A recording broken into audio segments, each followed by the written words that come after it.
I came across this book today and I thought it would be kind of neat to read it. So that's what I'm going to do.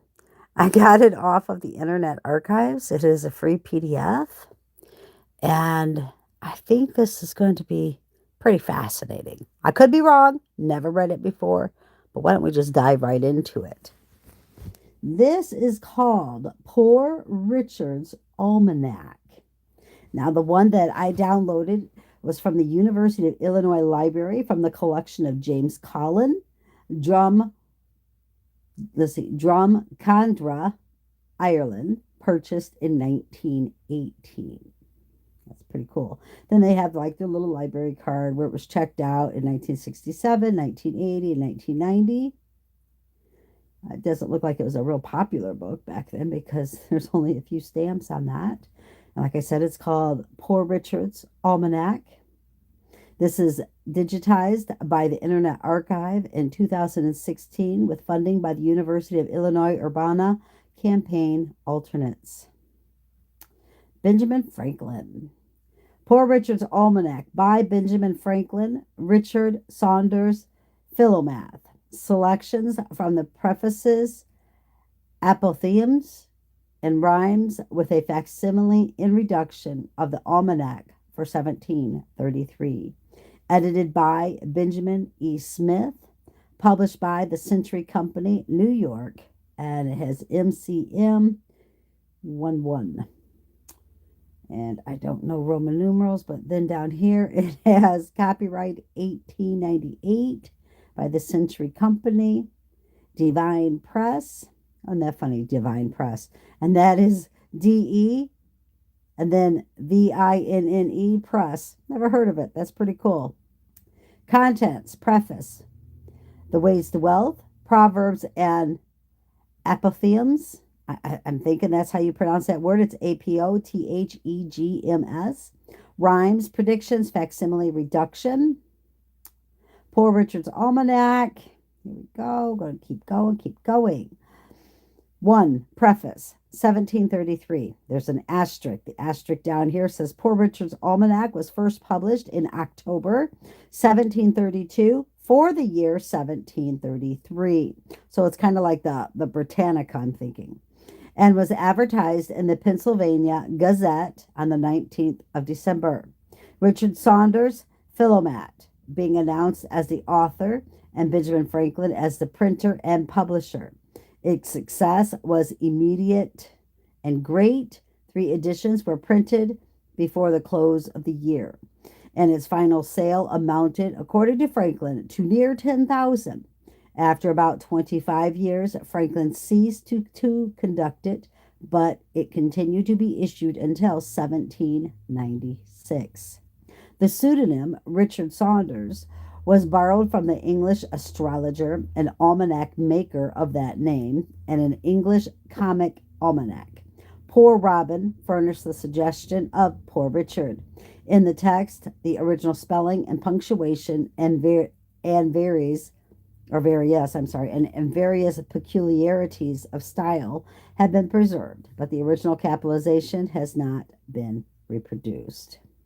So here we go. Courteous reader, I might in this place attempt to gain thy favor by declaring that I write almanacs with no other view than that of the public good. But in this I should not be sincere, and men are nowadays too wise to be deceived by pretenses how specious soever. The plain truth of the matter is I am excessive poor, and my wife, good woman, is, I tell her, excessive proud. She cannot bear, she says, to sit spinning in her shift of tow, while I do nothing but gaze at the stars, and has threatened more than once to burn all my books, and rattling traps, as she calls my instruments, if I do not make some profitable use of them for the good of my family. The printer has offered me some considerable share of the profits, and have thus began to comply with my dame's desire. Indeed, this motive would have had force enough to have made me publish an almanac many years ago, had it not been overpowered by my regard for my good friend and fellow student, Mr. Titan Leeds, asterisk, Leeds was a rival almanac maker. He was stupid enough to fall into the pit that was dug for him, and by replying to Franklin's satire, the point of which he utterly failed to see, succeeded only in advertising his own gullibility and Poor Richard's Almanac. How interesting is that? All right, whose interest I was extremely unwilling to hurt. But this obstacle, I am far from speaking it with pleasure, is soon to be removed, since inexorable death, who was never known to respect merit, has already prepared the mortal dart. The fatal sister has already extended her destroying shears, and that ingenious man must soon be taken from us. He dies, by my calculation, made at his request, on October 17th, 1733, 3 hours, 29 minutes p.m. At the very instant of the, I have no idea what that is. I can't even tell you what that is. Have no idea. That's way above my pay grade on this. I'll show you the picture of it. I don't know what that is. You see those little symbols? I have no idea. Completely ignorant. I'll have to look that up probably. By his own calculations, he will survive till the 26th of the same month. This small difference between us we have disputed whenever we have met these 9 years past, but at length he is inclinable to agree with my judgment. Which of us is most exact, a little time will now determine. As therefore these provinces may not longer expect to see any of his performances after this year, I think myself free to take up the task and request a share of the public encouragement, which I am the more apt to hope for on this account, that the buyer of my almanac may consider himself not only as purchasing an useful utensil, but as performing an act of charity to this poor friend and servant, R. Saunders. Courteous reader, your kind and charitable assistance last year. I see right here it has in parentheses 1734. So that was for 1733. This is 1734. Your kind and charitable assistance last year in purchasing so large an impression of my almanacs has made my circumstances much more easy in the world and requires my grateful acknowledgment. My wife has been enabled to get a pot of her own and is no longer obliged to borrow one from a neighbor. Nor have we ever since been without something of our own to put into it. She has also got a pair of shoes, 2 new shifts, and a new warm petticoat. And for my part, I have bought a second-hand coat, so good that I am not now ashamed to go to town or be seen there. These things have rendered her temper so much more pacific than it used to be, that I may say I have slept more and more quietly within this last year than in the 3 foregoing years put together. Accept my hearty thanks, therefore, and my sincere wishes for your health and prosperity. In the preface to my last almanac, I foretold the death of my dear old friend and fellow student, the learned and ingenious Mr. Titan Leeds, which was to be the 17th of October, 1733, 3 hours, 29 minutes p.m., at the very instance of whatever those signals are. By his own calculations, he was to survive till the 26th of the same month and expire in the time of the eclipse near 11 o'clock a.m., at which of these times he died, or whether he really yet dead. Oh, let's see, how does that say that? At which of these times he died, or whether he be really yet dead, I cannot, at this present writing, positively assure my readers. For as much as a disorder in my own family demanded my presence, and would not permit me, as I had intended, to be with him in his last moments, to receive his last embrace, to close his eyes, and do the duty of a friend in performing the last offices to the departed. Therefore, it is that I cannot positively affirm whether he be dead or not, for the stars only show to the skillful what will happen in the natural and universal chain of causes and effect. But 'tis well known that the events which would otherwise certainly happen at certain times in the course of nature are sometimes set aside or postponed for wise and good reasons by the immediate particular disposition of Providence, which particular dispositions the stars can by no means discover nor foreshow. There is, however, and I cannot speak it without sorrow, there is the strongest probability that my dear friend is no more. For there appears in his name, as I am assured, an almanac for the year 1734, in which I am treated in a very gross and unhandsome manner, in which I am called a false predictor, an ignorant, a conceited scribbler, a fool, and a liar. Mr. Leeds was too well bred to use any man so indecently and so scurrilously, and moreover, his esteem and affection for me was extraordinary. So it is to be feared that pamphlet may be only a contrivance of somebody or other who hopes perhaps to sell 2 or 3 years' almanacs still, by the sole force and virtue of Mr. Leeds' name. But certainly to put words into the mouth of a gentleman and a man of letters against his friend, which the meanest and most scandalous of the people might be ashamed to utter, even in a drunken quarrel, is an unpardonable injury to his memory, and an imposition upon the public. Mr. Leeds was not only profoundly skillful in the useful science he professed, but he was a man of exemplary sobriety, a more sincere friend, not a more, a most sincere friend, and an exact performer of his word.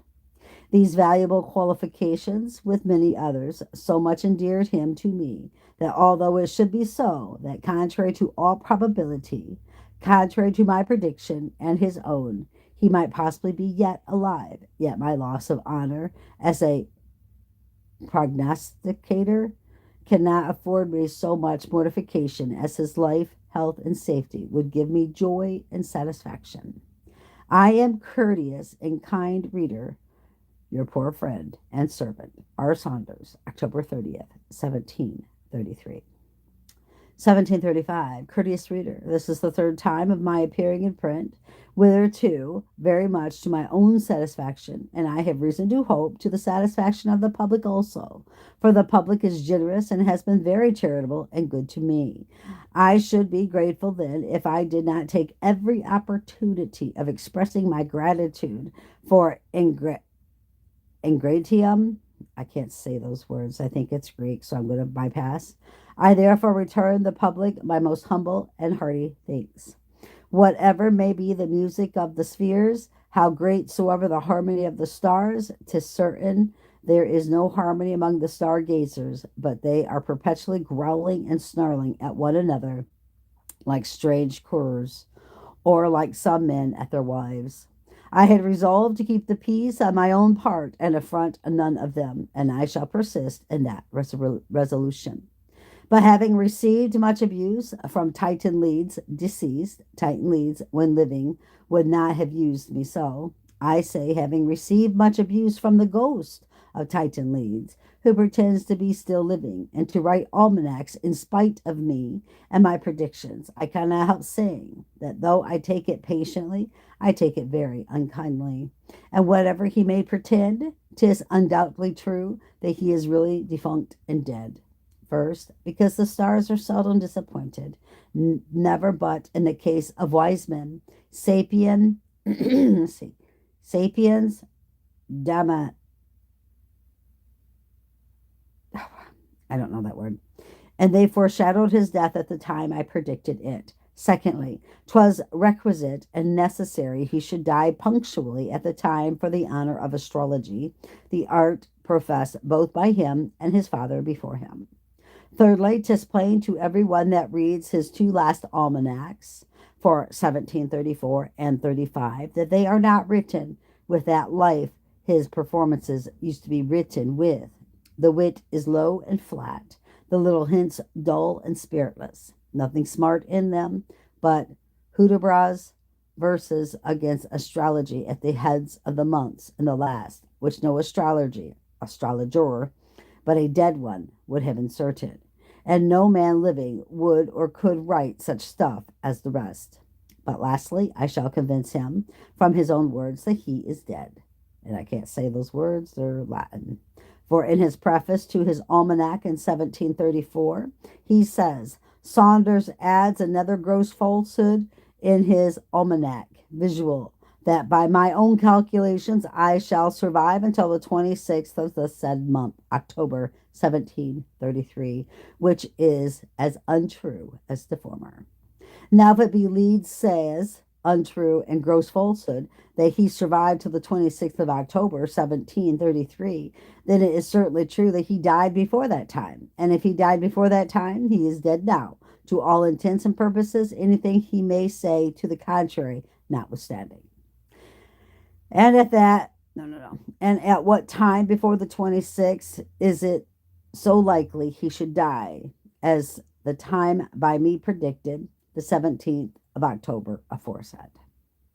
But if some people will walk and be troublesome after death, it may perhaps be borne with a little, because it cannot well be avoided, unless one would be at the pains and expense of laying them in the Red Sea. However, they should not presume too much upon the liberty allowed them. I know confinement must needs be mighty irksome to the free spirit of an astronomer, and I am too compassionate to proceed suddenly to extremities with it. Nevertheless, though I resolve with reluctance, I shall not long defer, if it does not speedily learn to treat its living friends with better manners. I am, courteous reader, your obliged friend and servant, R. Saunders, October 30th, 1734. This is just insanely crazy. What is this all about, really? What people bought this? I don't know. 1740, October 7th, 1739. Courteous reader. You may remember that in my first almanac, published the year 1733, I predicted the death of my dear friend, Titan Leeds. And it has an asterisk. I'll go down. By this time, Leeds was actually dead. Oh, okay. Well, about time. See, Titan Leeds Philomat to happen that year on the 17th day of October 3rd. No, on October, 3 hour, 29 minute p.m. The good man, it seems, died accordingly.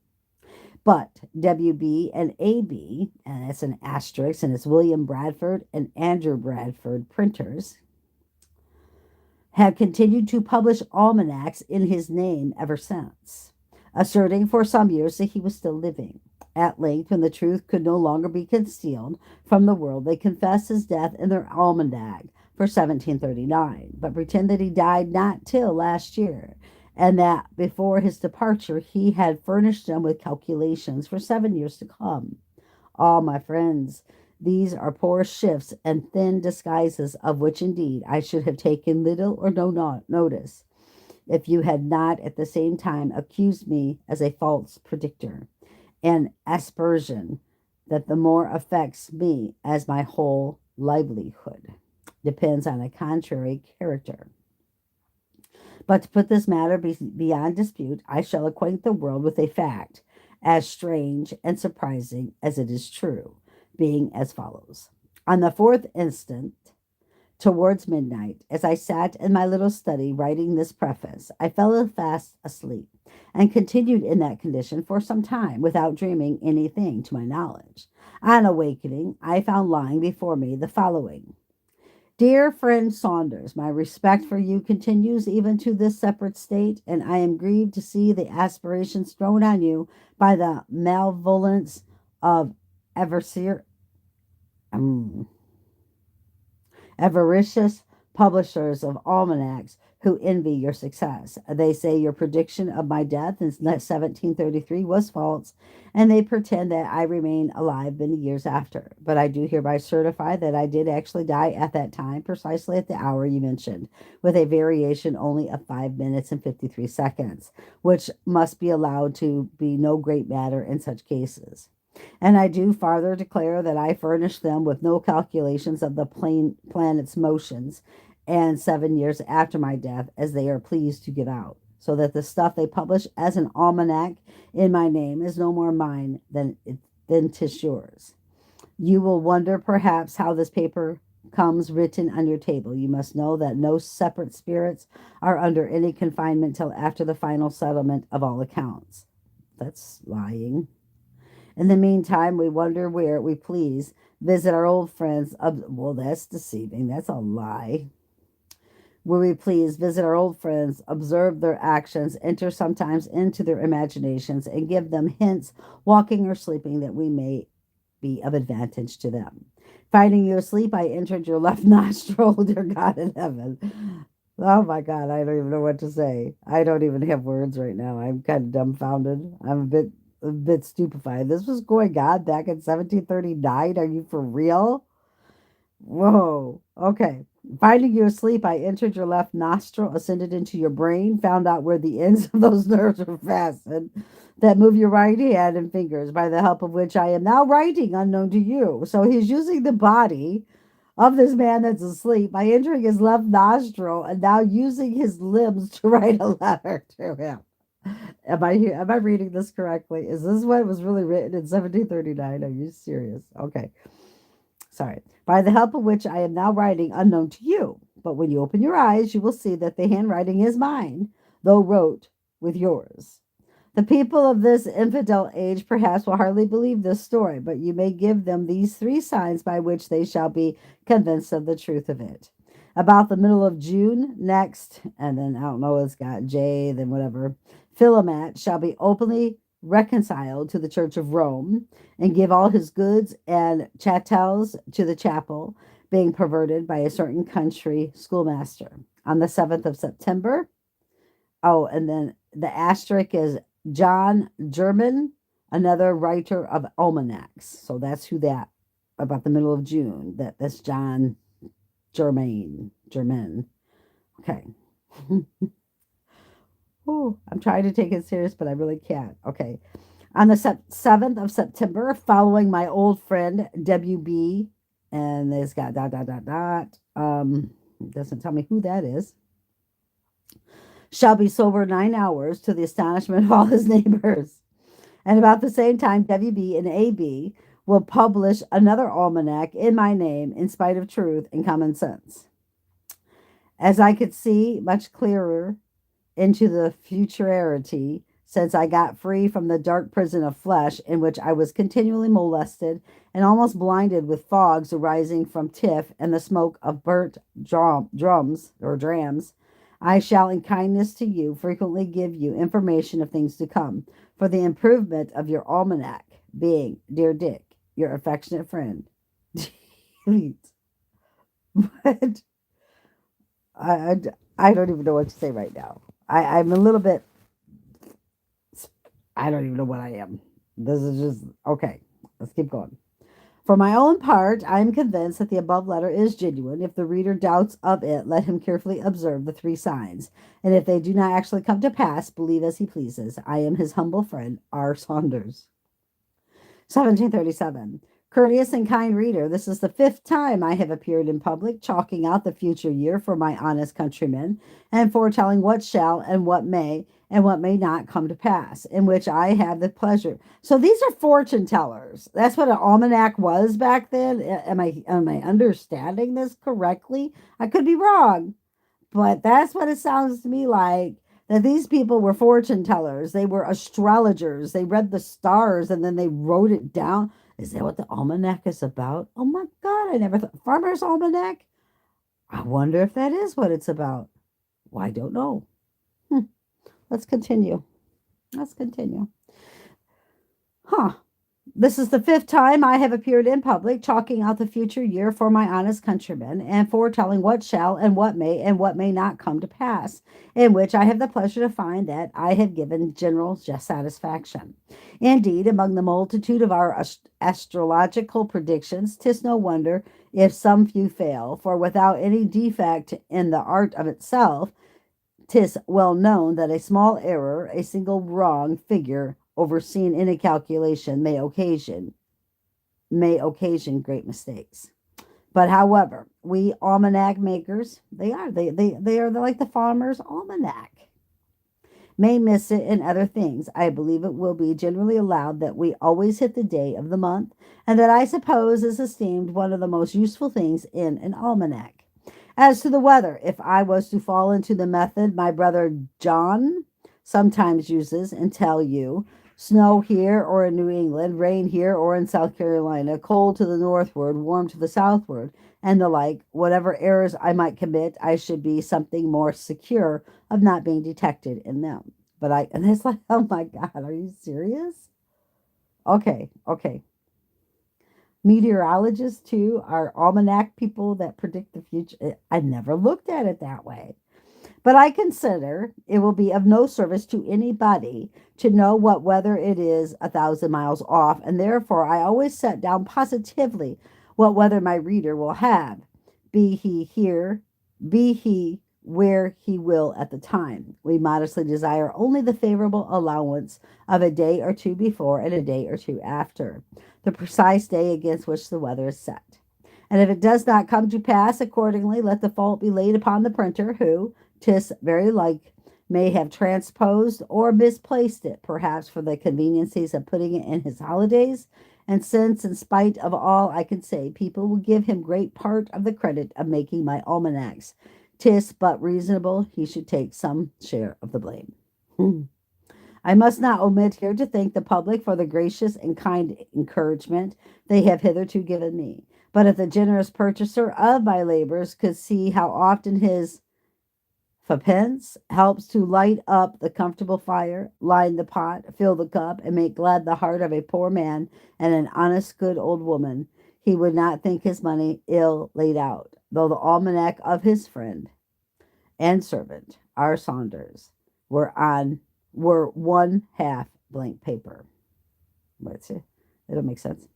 1738, preface by Mistress Saunders.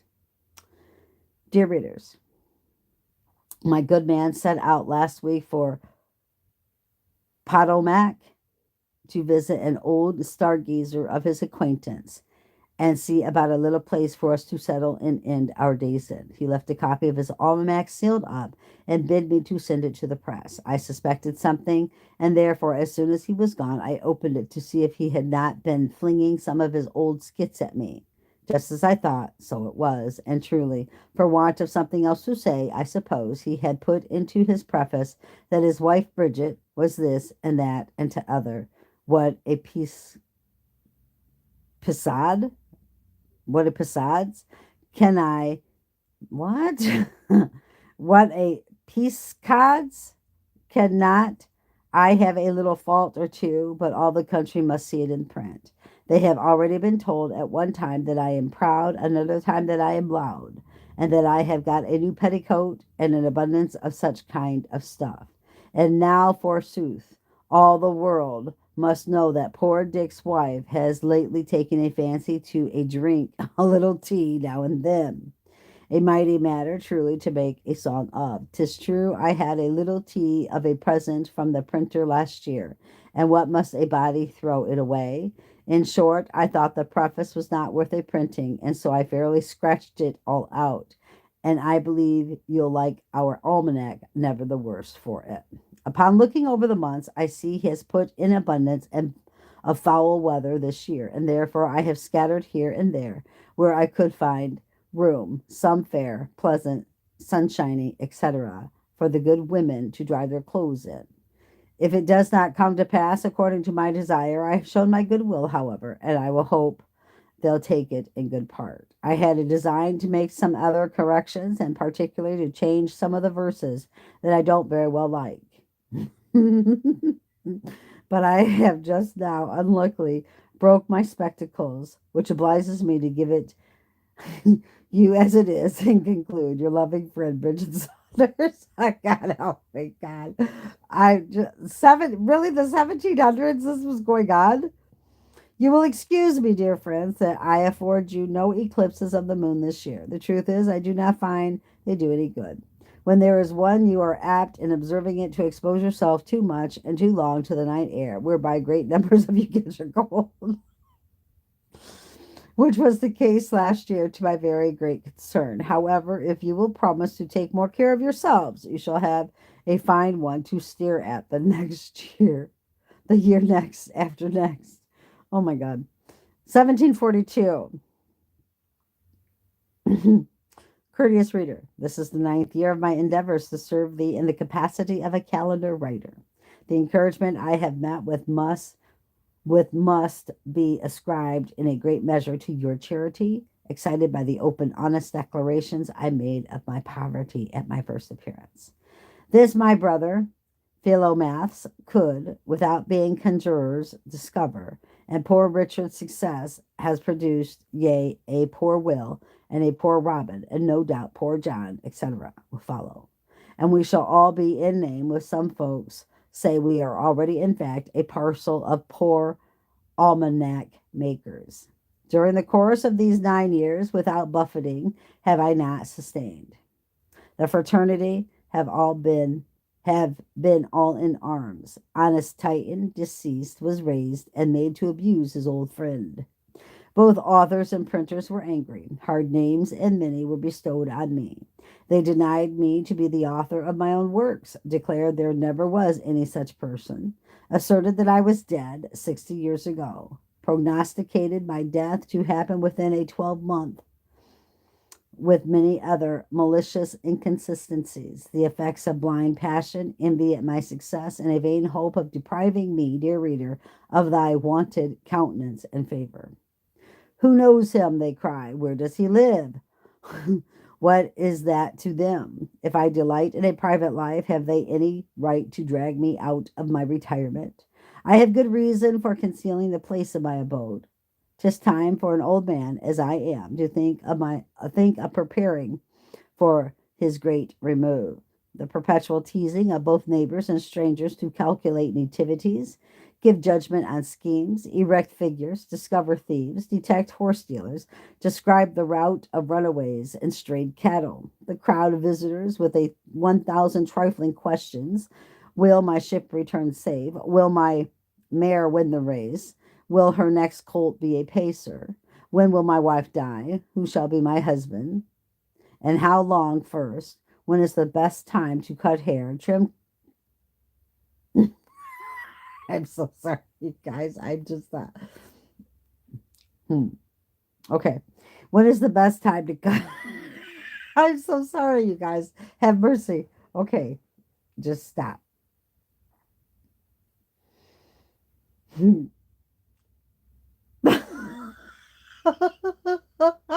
I just can't. Why? Help me, Lord. When is the best time to cut hair, trim cocks, or sow salad? I don't know. These are the little impertinences I have now neither taste nor leisure for. I have had long enough of them. All that these angry folks can say will never provoke me to tell them where I live. I would eat my nails first. My last adversary is J.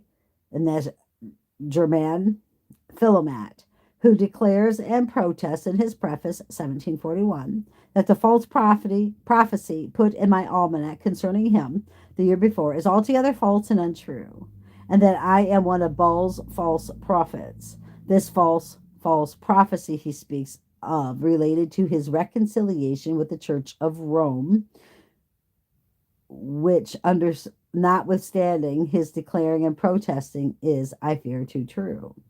Two things in his elegant verses confirm me in this position or suspicion.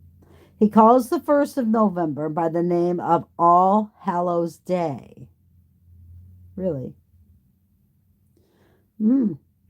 He calls the 1st of November by the name of All Hallows Day. Reader, does not this smell of popery? Does it in the least savor of the pure language of friends? The plainest thing is his adoration of saints, which he confesses to be his practice in these words, page 4.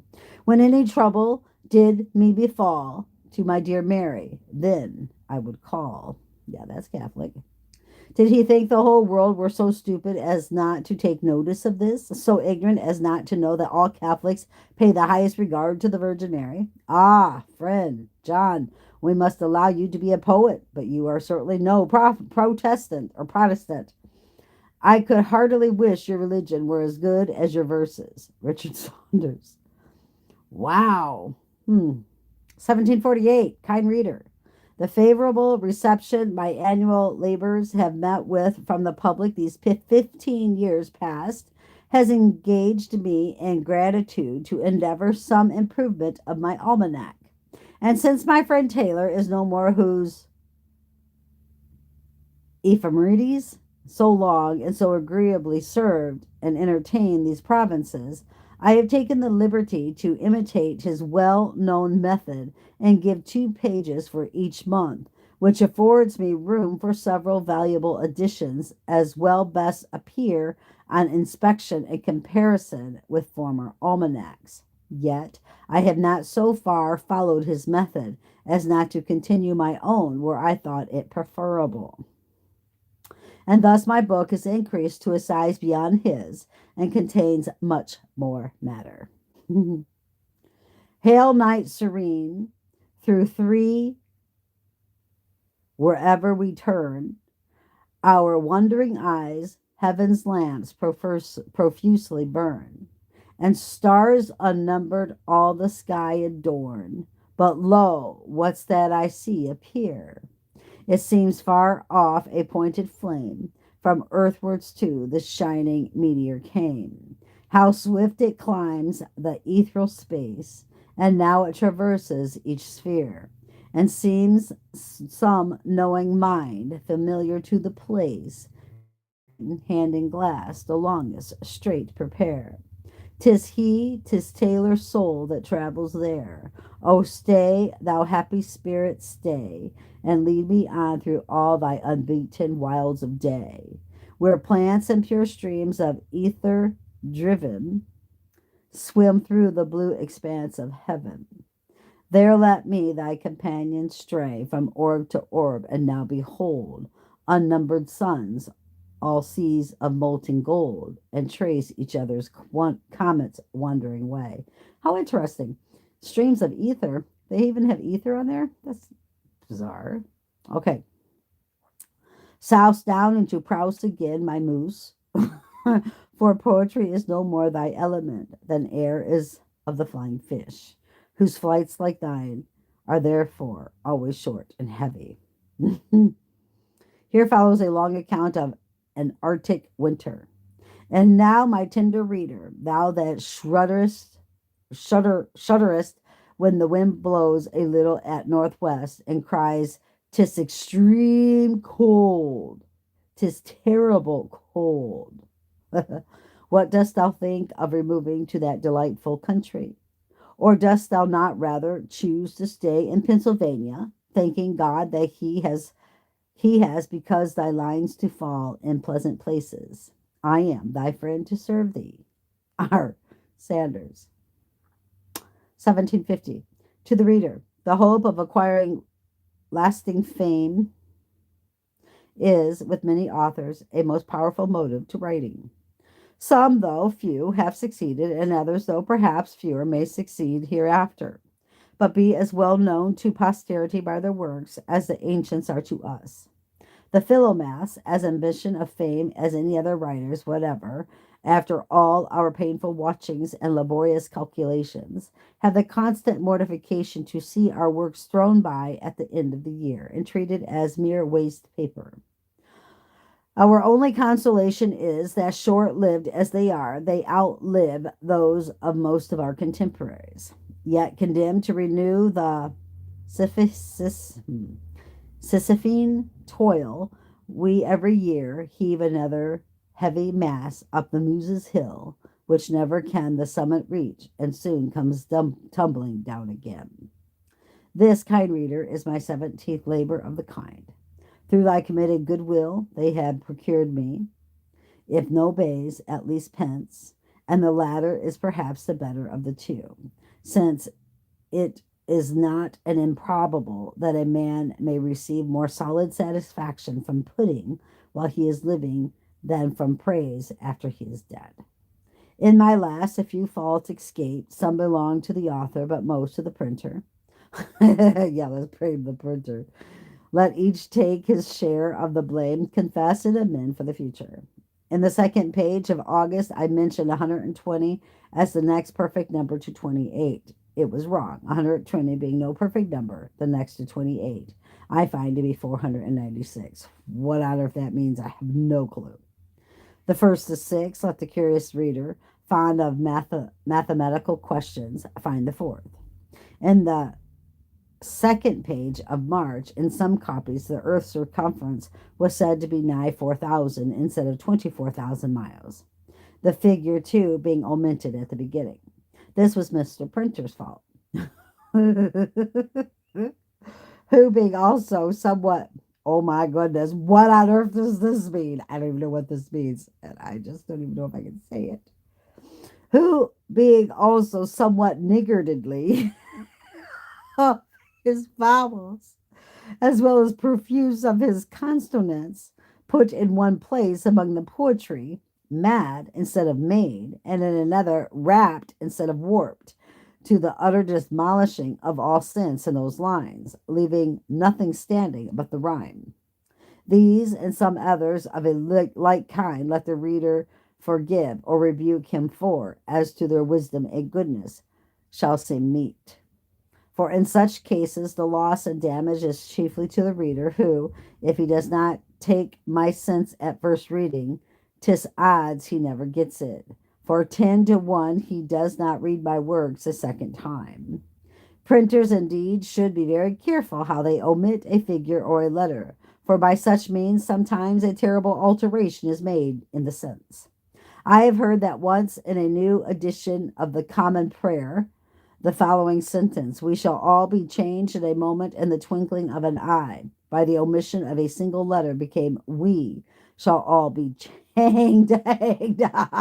I'm sorry, God. Oh, God.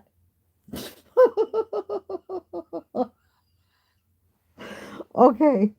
Oh, have mercy. Okay. Let me read this again.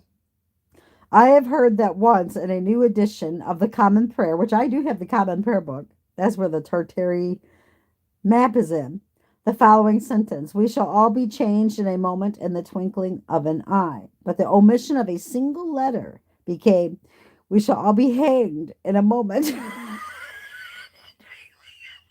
God help us. Okay. To the no small surprise of the first congregation, it was read too. May this year prove a happy one to thee and thine, is the hearty wish of kind reader, thy obliged friend, R. Saunders. I'm so sorry, guys. I don't know why I'm getting such, joy. It's not joy, but it's just humor out of this because it's just crazy. I had no idea almanacs were astrology. I'm thinking that's what it's saying. I'm thinking that's what I'm understanding. Let's just continue. This is part 2. The Way to Wealth, asterisk. This preface is the most famous part of the Almanack, and under such titles as The Way to Wealth, the most widely known of Franklin's writings. It was heavy at a time of ill success in war, heavy taxes, and poor business, and its homely wisdom is said noticeably to have promoted thrift, economy, and cheerfulness among the people who bought it by the thousands. Of the proverbial wisdom of the Almanack and of this preface in particular, Franklin says in his autobiography, of observing that it, the Almanack, was generally read, scarce any neighborhood in the province being without it. I considered it as a proper vehicle for conveying instruction among the common people, who bought scarcely any other books. I therefore filled all the little spaces that occurred between the remarkable days in the calendar with proverbial sentences, chiefly such as inculcated industry and frugality, as the means of procuring wealth and thereby securing virtue, it being more difficult for a man in want to act always honestly, as to use here one of these proverbs, it is hard for an empty sack to stand upright. These proverbs, which contain the wisdom of many ages and nations, I assembled and formed into a connected discourse, a prefix to the Almanac of 1757, as the harangue of a wise old man to the people attending an auction. The bringing all these scattered counsels thus into a focus enabled them to make greater impression. The piece, being universally approved, was copied in all the newspapers of the continent, reprinted in Britain on a broadside to be stuck up in houses.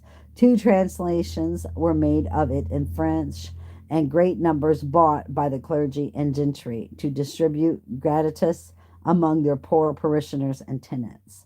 In Pennsylvania, as it discouraged useless expense and foreign superfluities, some thought it had its share of influence in producing what growing plenty of money, which was observable for several years after its publication. So that was the little asterisk, and here we go. The Way to the Wealth, being the preface to Poor Richard's Almanack for 1758. Courteous reader, I have heard that nothing gives an author so great pleasure as to find his work respectfully quoted by other learned authors. This pleasure I have seldom enjoyed, for though I have been, if I may say it without vanity, an eminent author of almanacs annually, now a full quarter of a century, my brother authors, in the same way, for what reason I know not, have ever been very sparing in their applauses, and no other author has taken the least notice of me, so that did not my writings produce me some solid pudding. The great the great deficiency of praise would have quite discouraged me. I concluded at length that the people were the best judges of my merit, for they buy my works, and besides, in my rambles where I am not personally known, I have frequently heard one or the other of my adages repeated, with, as poor Richard says, at the end of it. This gave me some satisfaction, as it showed not only that my instructions were regarded, but discovered likewise some respect for my authority. And I own that to encourage and practice of remembering and repeating those wise sentences, I have sometimes quoted myself with great gravity. Judge then how much I must have been gratified by an incident I am now going to relate to you. I stopped my horse lately where a great number of people were collected at a venue of merchant goods. The hour of sale not being come, they were conversing on the badness of the times, and one of the company called to a plain, clean old man with white locks, Pray, Father Abraham, what think you of the times? Won't these heavy taxes quite ruin the country? How shall we ever be able to pay them? What would you advise us to? Father Abraham stood up and replied, If you'd had my advice, I'll give it you in short, for a word to the wise is enough, and many words won't fill a bushel, as poor Richard says. They joined in desiring him to speak his mind, and gathering round him, he proceeded as follows. Friends, says he, and neighbors, the taxes are indeed very heavy, and if those laid on by the government were the only ones we had to pay, we might only easily discharge them.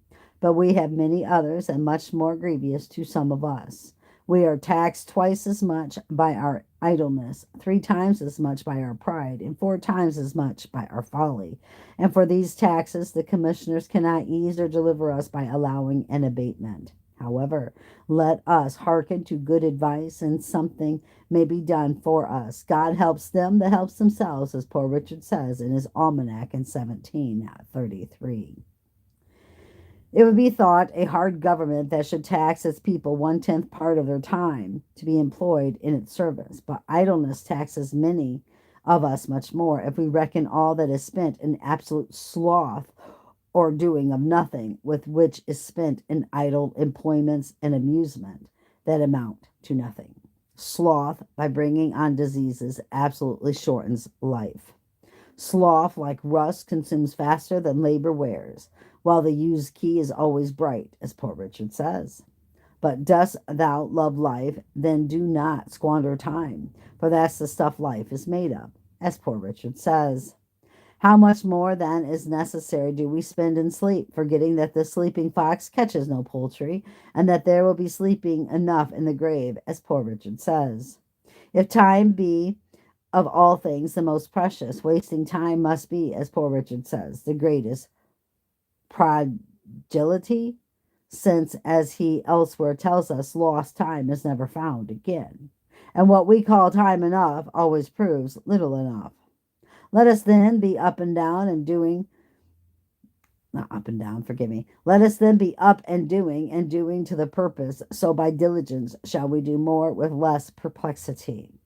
Sloth makes all things difficult, but industry all easy, as poor Richard says. And he that riseth late must trot all day, and shall scarce overtake his business at night. Hmm. While laziness travels so slowly that poverty soon overtakes him, as we read in Poor Richard, who adds, drive thy business, let not that drive thee. And early to bed and early to rise make a man healthy, wealthy, and wise. So, what signifies wishing and hoping for better times? We may make these times better if we bestir ourselves.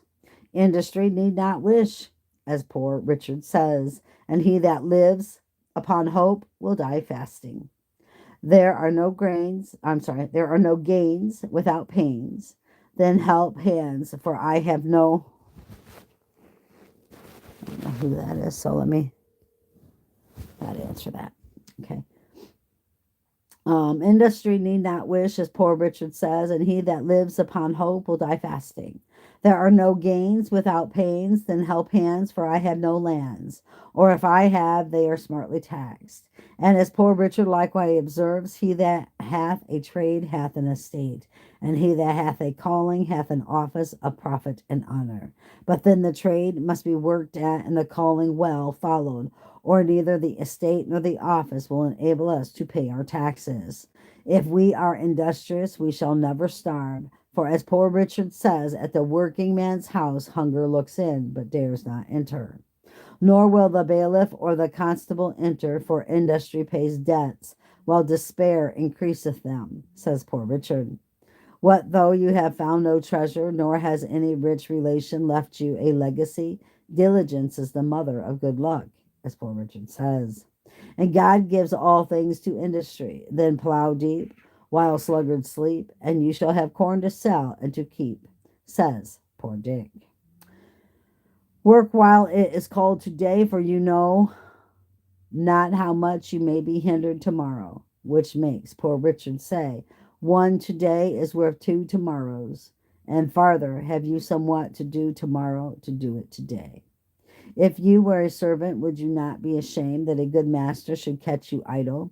Are you then your own master? Be ashamed to catch yourself idle, as Poor Dick says.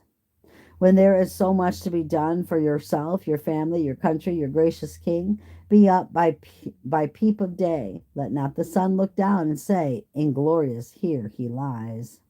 Oh my God. Handle your tools without mittens. Remember that the cat in gloves catches no mice, as Poor Richard says. 'Tis true there is much to be done, and perhaps you are weak-handed, but stick to it steadily, and you will see great effects. For constant dropping wears away stones, and by diligence and patience the mouse ate into the cable, and little strokes fell great oaks, as Poor Richard says in his almanac. The year I cannot just now remember. Methinks I hear some of you say, must a man afford himself no leisure? I will tell thee, my friend, that Poor Richard says, employ the time well, if thou meanest to gain leisure. And since thou art not sure of a minute, throw not away an hour. Leisure is time for doing something useful. This leisure the diligent man will obtain, but the lazy man never, so that, as Poor Richard says, a life of leisure and a life of laziness are two things. Do you imagine that sloth will afford you more comfort than labor? No. For as Poor Richard says, trouble springs from idleness, and grievous toil from needless ease. Many, without labor, would live by their wits only, but they break for want of stock. Whereas industry gives comfort and plenty and respect, fly pleasures, and they'll follow you. The diligent spinner has a large shift, and now I have a sheep and a cow. Everybody bids me good morrow. All which is well, said by Poor Richard. But with our industry, we must likewise be steady, settled, and careful, and oversee our own affairs with our own eyes, and not trust too much to others. For as Poor Richard says, I never saw an oft-removed tree, nor yet an oft-removed family, that throve so well as those that settled be. And again, 3 removes is as bad as a fire. And again, keep thy shop, and thy shop will keep thee. And again, if thou would have your business done, go, if not sinned. And again, he that by the plow must thrive, himself must either hold or drive.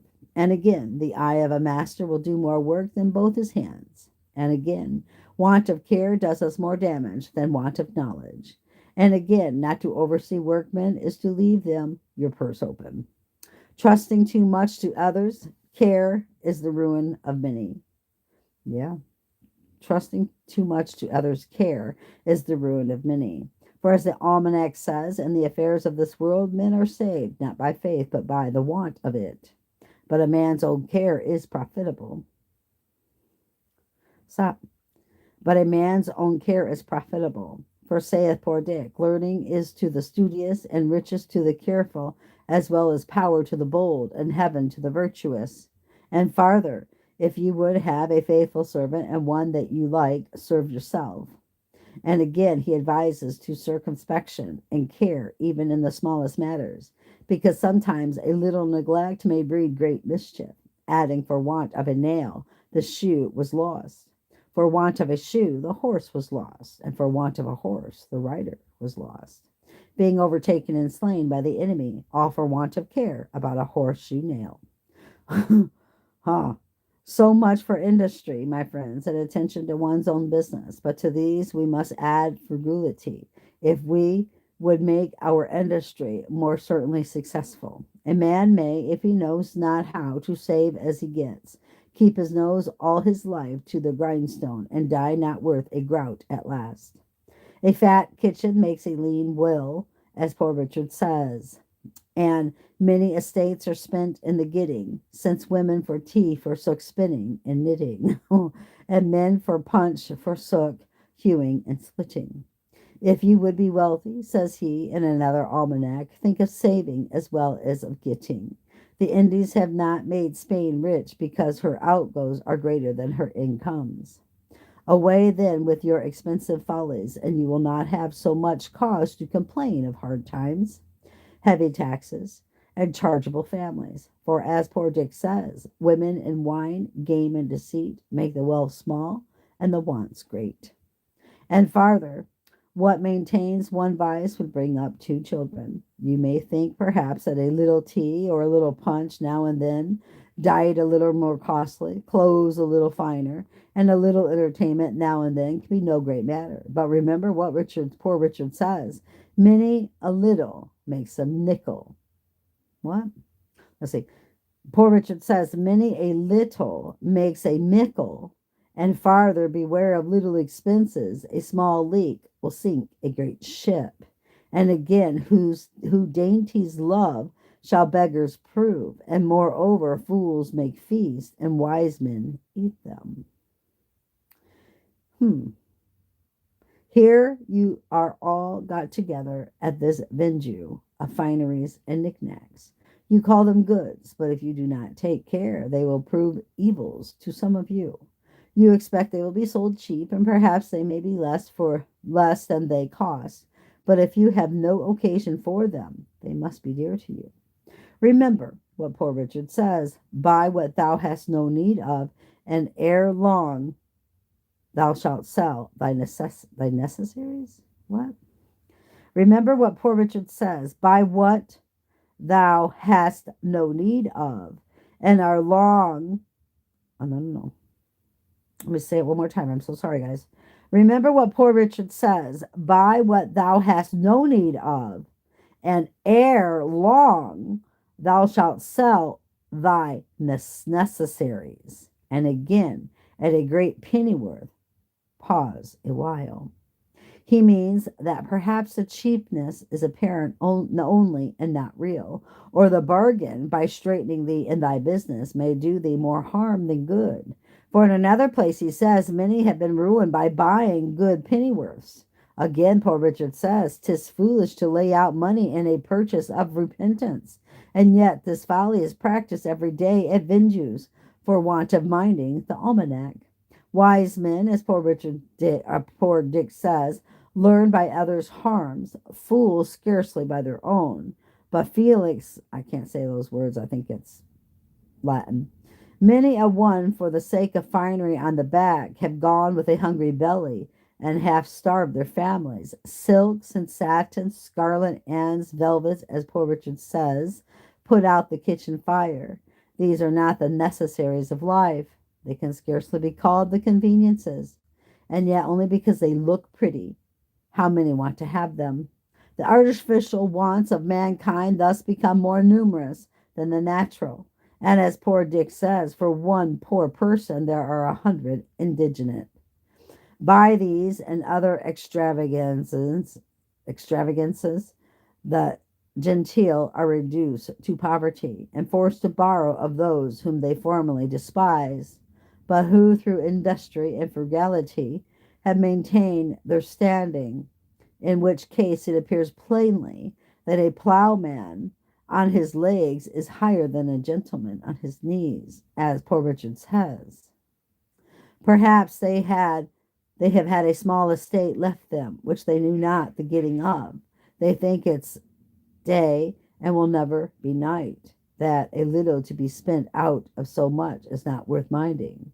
A child and a fool, as poor Richard says, imagine 20 shillings in 20 years can never be spent, but always taking out of the meal tub and never putting in soon comes to the bottom.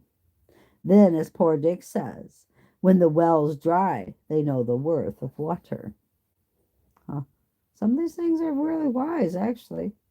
But this they might have known before if they had taken his advice. If you would know the value of money, go and try to borrow some. For he that goes a borrowing goes a sorrowing. And indeed, so does he that lends to such people when he goes to get it again. Poor Dick farther advises and says, fond pride of dress is sure a very curse. Ever fancy you consult your purse. And again, pride is as loud as a beggar as want, and a great deal more saucy. When you have bought one fine thing, you must buy 10 more, and that your appearance may be all of a piece. But poor Dick says 'tis easier to suppress the first desire than to satisfy all that follow it. And 'tis as truly folly for the poor to ape the rich, as for the frog to swell in order to equal the ox. Great estates may venture more, but little boats should keep near shore. 'Tis, however, a folly soon punished, for pride that dines on vanity sups on contempt, as poor Richard says. And in another place, pride breakfasted with plenty, and dined with poverty, and supped with infamy. And after all, of what use is this pride of appearance, for which so much is risked, so much is suffered? It cannot promote health or ease pain. It makes no increase of merit in the person, creates envy, it hastens misfortune. What is a butterfly? At best, he's but a caterpillar durst. The gaudy fops, his picture just. As poor Richard says, but what madness must it be to run in debt for these superfluities? We are offered by the terms of this venue 6 months' credit, and that perhaps has induced some of us to attend it, because we cannot spare the ready money, and hope now to be fine without it. But think what you do when you run in debt. You give to another power over your liberty. If you cannot pay at the time, you will be ashamed to see your creditor. You will be in fear when you speak to him. You will make poor, pitiful, sneaking excuses, and by degrees come to lose your veracity and sink into base, downright lying. For, as poor Richard says, the second vice is lying, the first is running in debt, and again to the same purpose. Lying rides upon debt's back. Whereas a free-born Englishman ought not to be ashamed or afraid to see or speak to any man living. But poverty often deprives a man of all spirit and virtue. 'Tis hard for an empty bag to stand upright, as poor Richard truly says. What would you think of that prince or that government who should issue an edict forbidding you to dress like a gentleman or a gentlewoman on pain of imprisonment or servitude? Would you not say that you are free, have a right to dress as you please, and that such an edict would be a breach of your privileges and such a government tyrannical? And yet you are about to put yourself under that tyranny when you run in debt for such dress. Your creditor has authority at his pleasure to deprive you of your liberty by confining you in gaol for life, or to sell you for a servant if you should not be able to pay him. When you have got your bargain, you may perhaps think little of payment, but creditors, poor Richard tells us, have better memories than debtors. And another place says creditors are a superstitious sect, great observers of set days and times. The day comes round before you are aware, and the demand is made before you are prepared to satisfy it. Or if you bear your debt in mind, the term which at first seems so long will, as it lessens, appear extremely short. Time will seem to have added wings to his heels as well as shoulders. Those have a short Lent, saith poor Richard, who owe money to be paid at Easter. Then, since he says the borrower is a slave to the lender and the debtor is to the creditor, to stay in the chain, preserve your freedom, and maintain your independency. Be industrious and free. Be frugal and free. At present, perhaps, you may think yourself in thriving circumstances, and that you can bear a little extravagance without injury. But for age and want, save while you may. No morning sun lasts a whole day, as Richard says. Gain may be temporary and uncertain, but ever while you live, experience is constant and certain, and 'tis easier to build two chimneys than to keep one in fuel, as poor Richard says. So rather go to bed supperless than rise in debt. Get what you can and what you let's see. Get what you can and what you get hold. 'Tis the stone that will turn all your lead into gold, as poor Richard says. And when you have got the philosopher's stone, sure you will no longer complain of the bad times or the difficulty of paying taxes. This doctrine, my friends, is reason and wisdom. But after all, do not depend too much on your own industry and frugality and prudence, though excellent things, for they may all be blasted without the blessing of heaven. And therefore ask that blessing humbly, and be not uncharitable to those that at present seem to want it, but comfort and help them. Remember Job suffered and was afterwards prosperous. And now to conclude, experience keeps a dear school, but fools will learn in no other, and scarce in that. For it is true, we may give advice, but we cannot give conduct, as poor Richard says. However, remember this, they that won't be counseled can't be helped, as poor Richard says. And farther, that if you will not hear reason, she'll surely rap your knuckles. Thus the old gentleman ended his harangue. The people heard it and approved the doctrine and immediately practiced the contrary. Yup. Wow. Just as it had been a common sermon. For the vineyard opened, and they began to buy extravagantly, notwithstanding all his cautions and their own fear of taxes. I found the good man had thoroughly studied my almanacs and digested all I had dropped on those topics during the course of 25 years. The frequent mention he made of me must have tired anyone else, but my vanity was wonderfully delighted with it, though I was conscious that not a tenth part of his wisdom was my own, which he ascribed to me, but rather the gleanings I had made of the sense of all ages and nations. However, I resolved to be the better for the echo of it, and though I had at first determined to buy stuff for a new coat, I went away resolved to wear my old one a little longer. Reader, if thou wilt do the same, thy profit will be as great as mine. I am, as ever, thine to serve thee, Richard Saunders, July 7th, 1757. I have to say, I like that chapter. I really did. I thought that was rather fascinating. All right, I'm going to end that there, brothers and sisters.